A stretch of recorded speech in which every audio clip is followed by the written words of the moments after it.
Well, folks, Donald Trump has now been indicted on 7 counts relating to the treatment of classified materials. We're going to go through the details and explain what the hell is going on. President Trump apparently has now been indicted on 7 criminal charges in this classified documents case. Now, you will recall that this classified documents case actually began in 2021 because it turned out that President Trump in 2021 had a bunch of documents over at Mar-a-Lago, and those documents were actually requested by the National Archives on May 6th, 2021. They alerted Trump that it was seeking approximately 24 boxes of records be returned to it as required by the Presidential Records Act, according to Ryan Saavedra of Daily Wire. The National Archives warned Trump in late 2021 they could escalate the issue to prosecutors or Congress if he continued to refuse to hand over the documents. He was also then warned by former Trump White House lawyer Eric Hirschman he could face serious legal jeopardy if he did not comply. In January 2022, about 15 of those boxes were returned, at which time officials discovered there were hundreds of pages of classified material in the boxes, and then federal law enforcement was notified of the discovery, and then they came to believe there were more materials that had not been returned, and then in May 2022, a federal grand jury issued a subpoena seeking additional classified documents. A few weeks later, the DOJ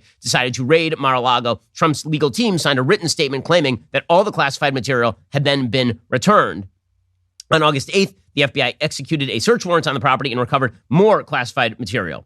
Okay, so that is the sequence of events leading up to all of this. Now, let it be stated up front that the treatment of classified material by various public officials is extremely messy. So among the public officials that we know have had classified material in a place they weren't supposed to have that classified material, that'd be like Hillary Clinton, Joe Biden, Mike Pence, Donald Trump.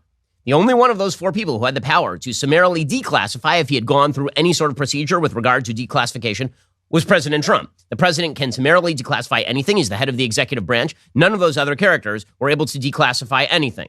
So that's number 1. Number 2, why exactly was Trump holding these classified materials in the first place? So all the theories at the time when this news broke back in 2022 is that it must have been because Trump was seeking to pass them off to the Russians. He was seeking to pass them off to the Chinese. There was some sort of nefarious, evil plan by Donald Trump to do something with the documents. He was going to hand the nuclear codes over to Xi Jinping. He was going to make sure that Vladimir Putin knew exactly where our nuclear submarines were or something like that. And then, as it turns out, according to pretty much everybody who has testified in this case, apparently, Donald Trump just decided to hold on to documents because, wait for it, Donald Trump just wanted to hold on to documents, which only fits with everything we know about the man, right?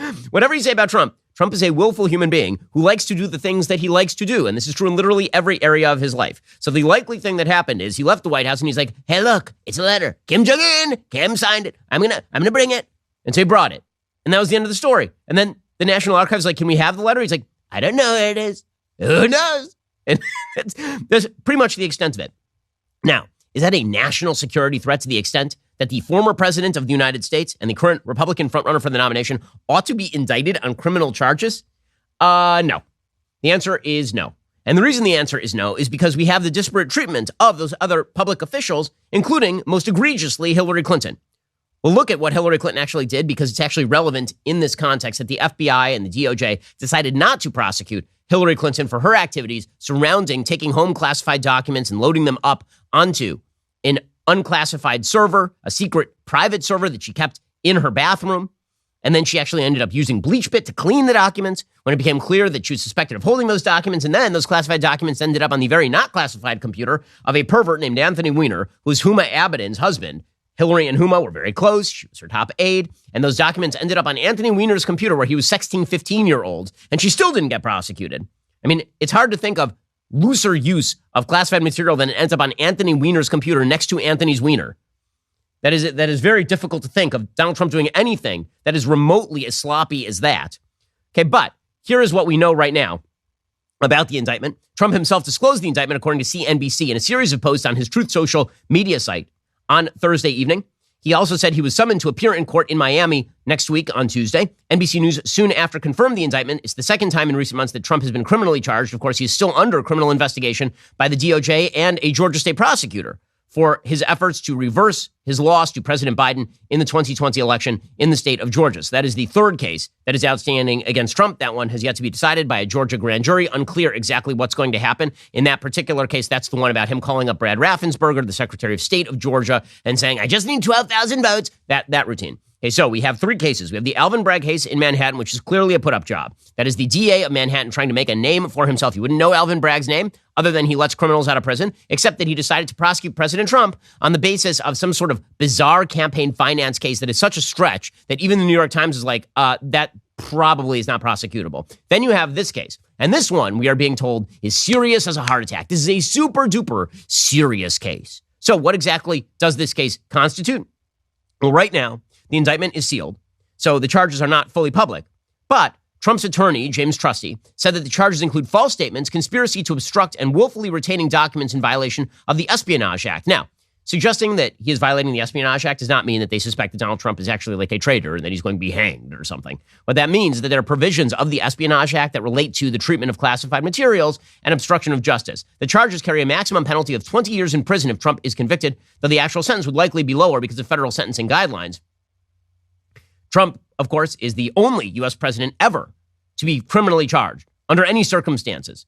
Again, the classified document charges, they range from obstruction of justice, that would presumably be Trump telling his team to take the documents and move them from one room into another room when the FBI originally came to search. It might include statements that his lawyers made to the authorities suggesting that he'd already turned over all of the classified documents, and then it turns out he had not actually turned over all of the classified documents. According to ABC News, federal investigators have seized more than 100 documents with classified markings during the search, according to an unsealed detailed inventory list. From Trump's office alone, there were 43 empty folders seized that had classified banners on them. You remember the FBI did the wonderfully classified thing of then taking pictures of all of those folders on the floor and then revealing that to the public, which definitely leads to the impression that they are not political in any way, is when you take some of the evidence and you spread it out on the floor and then you take photos of it and release it to the media. The property inventory list also showed that agents gathered more than 11,000 documents or photographs without classification markings, all of which were described as property of the United States government. Andy McCarthy over at National Review has a good rundown on what he thinks the charges are at this point. He says, the most notable thing I've seen is that in charging Trump with an Espionage Act offense, prosecutors are relying on a provision that criminalizes willful violation of the rules that government officials are required to follow in handling national defense intelligence. And as McCarthy says, the reason that they are doing this is because if they say that he accidentally mishandled classified information, then we're all going to ask the obvious question. Why isn't Joe Biden being prosecuted? Why wasn't Mike Pence prosecuted?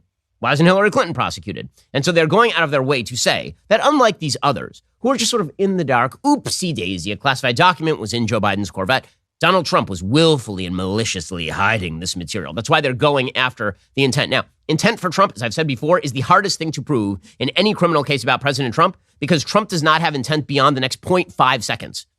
That may be an overstatement of the amount of time that he has intent for. It may be 0.2 seconds. Donald Trump intends to do the thing that is right in front of him, and then as soon as it is not in front of him, he no longer intends to do it, which is why he shifts political positions pretty easily, and he will attack a person who he was best friends with 5 seconds ago. So proving willful intent on the part of Trump in any of these cases is very, very difficult, like just as a prosecutorial matter. But as McCarthy says, this seems like an obvious effort to distinguish Trump's alleged crime from President Biden's mishandling of classified documents, which the White House and the media Democratic complex have described as inadvertent, the result of sloppy staff work, not willfulness. My team knows I need to have my Black Rifle coffee every morning. This is particularly true since we had our fourth child. He is a wonderful baby, and he is very, very bad at the sleeping. And this means that when I get up in the morning after the army of the children has kept me up all night, that's what they call themselves, the army of the children, I have to have like 2 big cups of Black Rifle coffee. Black Rifle coffee literally fuels the Daily Wire and the show. Our office drinks about 40 pounds of their coffee every week. 35 pounds of those a week are now me. If you have not tried Black Rifle coffee yet, you need to. A great place to start is their Complete the Mission Fuel Sampler, giving you a taste of the entire spectrum of Black Rifle coffee flavor profiles, offering 4-ounce bags of the following roasts: the Silencer Smooth, the AK-47 Espresso, Beyond Black, and Just Black. The only hard part will be picking a favorite amongst these classic roasts. Black Rifle Coffee is a great company, veteran-founded, operated by principled men and women who honor those who protect, defend, and support our country. With every purchase you make, they give back. Stop running out of coffee. Sign up for a Coffee Club subscription to have Black Rifle Coffee delivered straight to your door on a schedule. Coffee Club subscribers receive their high-quality coffee at lower prices with free shipping. Plus, they get early access to exclusive deals and prices. Head on over to blackriflecoffee.com. Use promo code Shapiro at checkout for 10% off your order. That's blackriflecoffee.com. Use promo code Shapiro for 10% off. You can also find Black Rifle Coffee in grocery and convenience stores near you. Black Rifle Coffee is America's coffee. You know, this show, very political show, A lot of advertisers are very scared of advertising on shows that don't have the imprimatur of BlackRock and the like. That is not true of our friends over at Pure Talk, which is why they are the official wireless partner of the Daily Wire. Pure Talk shares my values as well as the values of our other hosts. That's not the only reason we recommend that you use Pure Talk for your cellular coverage. We check the coverage. It is premium. Pure Talk is the most dependable 5G network in the United States. I use it myself. All my business calls are taken via Pure Talk. They have the same 5G network as one of the big guys. So you are spending less money and you are giving that money to a company that doesn't hate your guts. And the coverage is just as reliable. Mix and match your plans to fit every person in your family. Choose from talk, text, and 5G data for just $20 a month, all the way up to unlimited data with mobile hotspot for $55 a month. Remember, you vote with how you spend your money, so stop supporting woke wireless companies that don't support you and switch on over to Pure Talk today. Go to puretalk.com/Shapiro to save an additional 50% off your very first month of coverage. That's puretalk.com/Shapiro. Pure Talk is wireless for Americans by Americans. Go check them out right now. puretalk.com/Shapiro. What intrigues me about the allegation is that it takes two to tango when it comes to the obstruction of justice charge, because they're charging him not with just obstruction, but conspiracy to obstruct justice, which means that there has to be more than one person who obstructed justice. Right? Conspiracy, by its very nature, requires more than one person. Unclear because we don't have the indictment in front of us. What exactly is in the charges? Again, we are only operating off of the leaked info at this point, which could turn out to be largely true, or it could turn out to be that there's more evidence than stated. However, I will say that in the past, whenever we have said, well, maybe there will be more evidence to come, it seems like it doesn't generally happen. Right? The Mueller report was like, oh my gosh, the other shoe is going to drop. And it turns out there were no shoes to drop. Seal dossier. Oh, maybe there's other shoes. No, there are no shoes.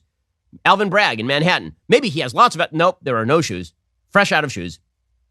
Trump is also said to be charged, according to Andy McCarthy, with making false statements. One theory the special counsel appears to be pressing is that Trump is responsible for a false sworn statement his lawyers conveyed to the FBI on June 3rd, 2022. At that time, the lawyers represented that a thorough search of Mar-a-Lago had been conducted already, and that the 38 documents bearing classification markings that they were surrendering were the only ones in Trump's possession. After that point, the government continued to investigate and developed evidence that Trump was still hoarding documents that were marked classified. As a result, prosecutors sought and obtained that search warrant that we talked about, and that is when they raided Mar-a-Lago in August of 2022.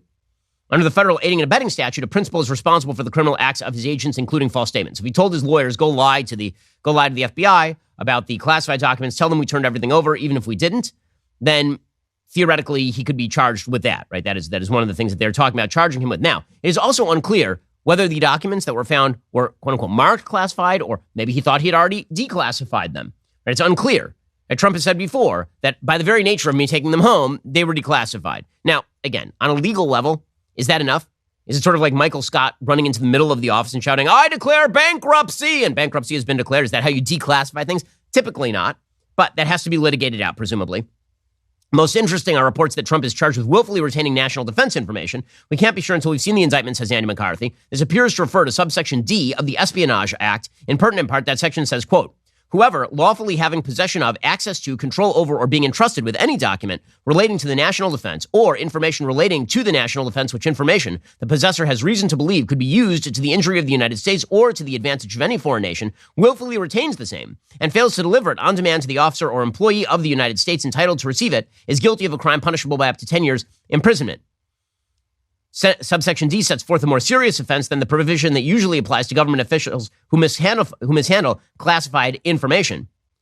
The problem, of course, is that subsection F, which is one of the other subsections that they're considering, which is substantially broader and easier to convict, would also convict President Biden. As McCarthy says, the strategy of the Biden administration and its special counsel seems to be, one, allege Trump committed a willful offense that puts him in a different, more egregious category from Biden's conduct, and two, pretend in connection with Biden that it is not a felony for government officials to be grossly negligent in mishandling classified information.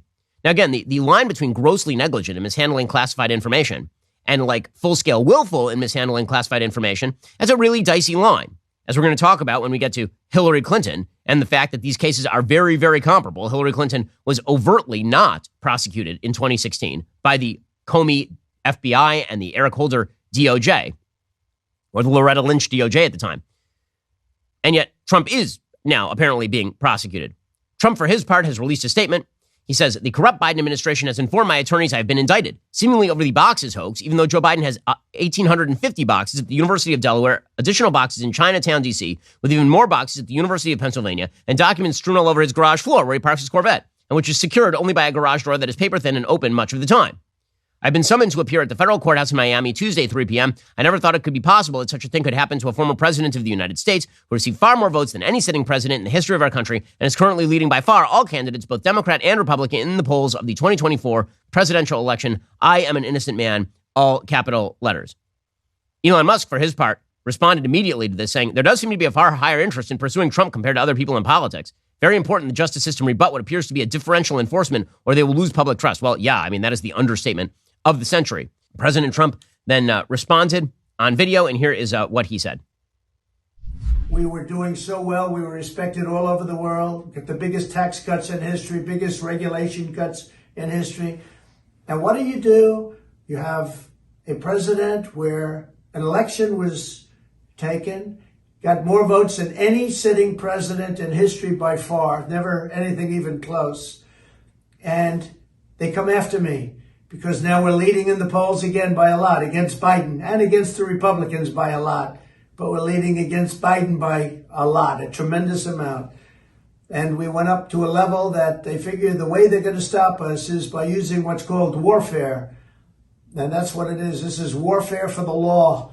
And we can't let it happen. We can't let it happen. Our country is going to hell. And they come after Donald Trump, weaponizing the Justice Department, weaponizing the FBI. We can't let this continue to go on because it's ripping our country to shreds. Okay, he's not wrong about this. He is not. Okay, the fact that we have had a long history in this country of not prosecuting the party, the president of the former party when he's not in power anymore. That's a good thing. And if you look at countries where people are routinely prosecuted after leaving office, these are not really great places to live. And Joe Biden, he better get his ass ready because here's the reality. Now that this glass has been broken, this is going to be the rule from here on out. Joe Biden will end up being prosecuted after he leaves office by Republican DAs somewhere if this sort of stuff continues. It's really bad. It truly is. Now, Trump basically has two backup cases. His defense is going to rely on a couple of things. Defense number one is going to be, I actually declassified everything, right? You've heard him say this before. I declassified, I have the power to declassify. Okay, now, that's a pretty weak case in the first place. Apparently, that's been blown up. CNN has apparently obtained a transcript of an audio recording in which Trump acknowledged on tape in a 2021 meeting that he had retained, quote unquote, secret military information that he had not declassified. Apparently, according to the transcript, Trump says, quote, as president, I could have declassified, but now I can't. And he's waving around a document supposedly in this tape. Now, again, it's CNN, it's anonymous sources. You have to take everything, not just with a grain of salt, but with a giant block of salt, like an iceberg-sized block of salt. But if that's the case, it kind of blows up the idea that Trump summarily declassified everything simply by taking it home. The transcript of the audio recording suggests that Trump is showing the document he's discussing to those in the room. Several sources have told CNN the recording captures the sound of paper rustling.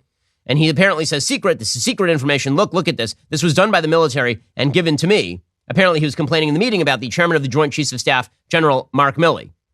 He says, well, with Milley, let me see. I'll show you an example. He said I wanted to attack Iran. Isn't that amazing? I have a big pile of papers. This thing just came up. Look, this was him. They presented me this. This is off the record, but they presented me this. This was him. This was the Department of Defense and him. We looked at some. This was him. It wasn't done by me. It was him. And then he says, wait a minute. Let's see here. I just found, isn't that amazing? This totally wins my case, you know, except it is like highly confidential. Secret. This is secret information. Look at this. And then he says, I could have declassified it while I was president, but I didn't. So the argument that he was making all along that he declassified this stuff, not true. But is that his real defense? Is his real defense that it was declassified? Or is the defense basically, listen, this is differential prosecution. We can all tell this is differential prosecution. Everyone can see this is differential prosecution. Alrighty, guys, the rest of the show continues right now. You're not going to want to miss it. We'll be joined on the line by Jim Caviezel and Tim Ballard. Tim spent more than a decade working as a special agent for DHS. It was his job to police child sex tourism and stop it. Jim plays him in a new movie called Sound of Freedom. If you're not a member, become a member. Use code Shapiro. Check out for 2 months free on all annual plans. Click that link in the description and join us.